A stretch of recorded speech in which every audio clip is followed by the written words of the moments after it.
পদ্মফুল পুষে দিন, টাকলা আমিরকে জবাব দিন। নির্বাচন হতে চলেছে, সেই নির্বাচনের প্রার্থী বিদেশ বোস মহাশয়, প্রখ্যাত ফুটবলার, আমারই সমবয়সী। অতএব আমাদের যখন আমরা ছোটবেলা থেকে খেলা দেখছি, সেই তখন থেকে বিদেশ বোসের ভক্ত আমি। আর আরেকজন আছেন, মানসবাবু রয়েছেন, উনিও সমসাময়িক আমাদের খেলার, আমাদের যৌবনের খেলার দিনের 2 স্টার এখানে বসে রয়েছেন। তার মধ্যে একজন হচ্ছে আপনাদের এই সপ্তগ্রাম বিধানসভা কেন্দ্রের প্রার্থী, যাকে জেতানোর দায়িত্ব হচ্ছে আপনাদের সবাই। আপনাদের সবাই মিলে তাকে জেতাতে হবে। পারবেন না? পারবেন তো? হ্যাঁ, জেতাতে হবে, সবাই মিলে সুন্দরভাবে জেতাতে হবে। এখানে সমস্ত কাউন্সিলররা রয়েছে, আছে প্রিয়াঙ্কা আছে, শিল্পী আছে, সবাই আছে। প্রত্যেককে আমার শুভেচ্ছা জানাই। দেখুন, বক্তব্য বেশি দীর্ঘায়িত করার সময় নেই, শুধু ইন্টারভেলের সময় আছে। জিস্ট কথাটা আমি শুধু বলেছি, আগামী 29শে এপ্রিল ভোট আসছে। আমি এখন ভোটের মুডে আছি, আমি এখন খেলার মুডে নেই। হ্যাঁ, ওটাই আমার খেলা এখন, সবচেয়ে বড় খেলা। বিজেপিকে গোল দিয়ে একদম বাইরে বেরিয়ে বার করে পাঠিয়ে দেওয়া, এটাই হচ্ছে। তাই 29শে এপ্রিল সবাই জোড়াফুল চিহ্নে ভোট দেবেন। এই যে এসআইআর এত নাম কেটে গেছে, এসআইআর এই মানুষকে দীর্ঘক্ষণের জন্য লাইন দাঁড় করে দেওয়া আছে, তার তো উত্তর দিতে হবে। ভোটারদের অধিকার কেড়ে নিচ্ছে, তার তো উত্তর দিতে হবে। সে উত্তরটা কবে দেব? একটা জিনিস জেনে রাখবেন, ভারতবর্ষের গণতন্ত্র আজকে বিপন্ন নরেন্দ্র মোদীর হাতে বিপন্ন, অমিত শাহর হাতে বিপন্ন, ইলেকশন কমিশনের হাতে বিপন্ন। ভারতবর্ষের মানুষের অধিকার, এই যে গণতন্ত্র, এই গণতন্ত্রের মূল কাঠামোটা কি? এই গণতন্ত্রের মূল কাঠামো হচ্ছে মানুষ। মানুষই ঠিক করে সরকার তৈরি কি করবে। আর এখন নরেন্দ্র মোদীর সরকার বলছে না না, আর মানুষের দরকার নেই, আমার যারা ভোটার হবে তারা মাত্র থাকবে, আর যারা ভোটার নয় তারা মাত্র থাকবে না। তাই সবাই মিলে গর্জে উঠতে হবে এই গণতন্ত্র হত্যাকারী নরেন্দ্র মোদীর বিরুদ্ধে আর ভারতীয় জনতা পার্টির বিরুদ্ধে।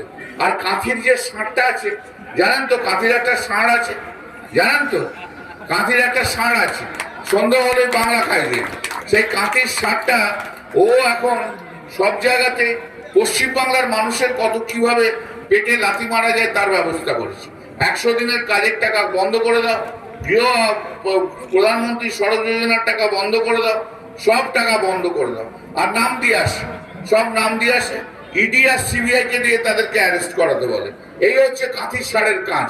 সেই কাঁথির ষাঁড়কে এবার যোগ্য জবাব দিতে হবে। ষাঁড়টাকে যেভাবে 5 বছর ধরে বাংলার মহিলা মুখ্যমন্ত্রীকে তিনি অপমান করেছে, তার যোগ্য জবাব দিতে হবে।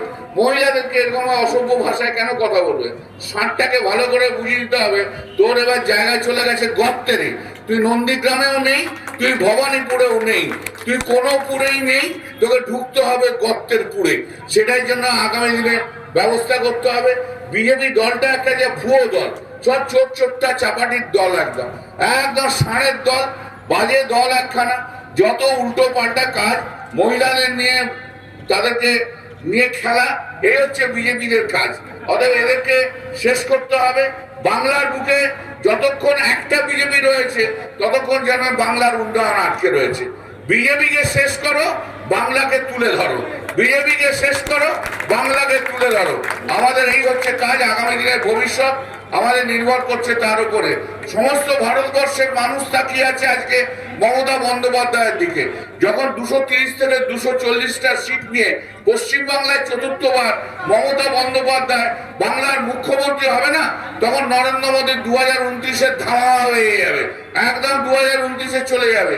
সারা ভারতবর্ষের মানুষ, আমি যেখানেই যাই সেখানে বলে दीदी कैसा है, और अच्छा है, हम लोग सब दीदी के लिए वेट कर रहा है। दीदी उधर से जीत के आएगा तो नरेंद्र मोदी इधर से हट जाएगा। সবাইকে একই কথা, দিদিকে চাই আর এই নরেন্দ্র মোদীকে হটাতে হবে। তাই আমি বেশিক্ষণ আজকে বলবো না, আমি সপ্তগ্রামে আসবো, কিন্তু একদিনের মধ্যে বাঁশবেড়িয়ায় আসবো, চট্টগ্রামের গ্রামেও যাবো, 2টো মিটিং 2 জায়গায় আমি করব, এবং তখন যা ডিটেলস বক্তব্য বলার তাই বলবো। শুধু আপনারা আগামী তারিখে 29 তারিখে ভোট দিন। একটু আমার সঙ্গে স্লোগান দেবেন, গলা মেলাবেন একটু, ভোট দিন, ভোট দিন, ভোট দিন, ভোট দিন।